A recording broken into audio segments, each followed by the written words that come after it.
How to change bank details on GoCardless. In this video, I'll quickly show you how to change your bank details on GoCardless. First, go to GoCardless.com and log into your account.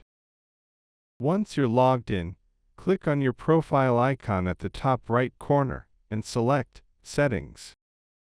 Next, choose Bank Accounts from the left-hand menu. Here you'll see your current payout bank account details.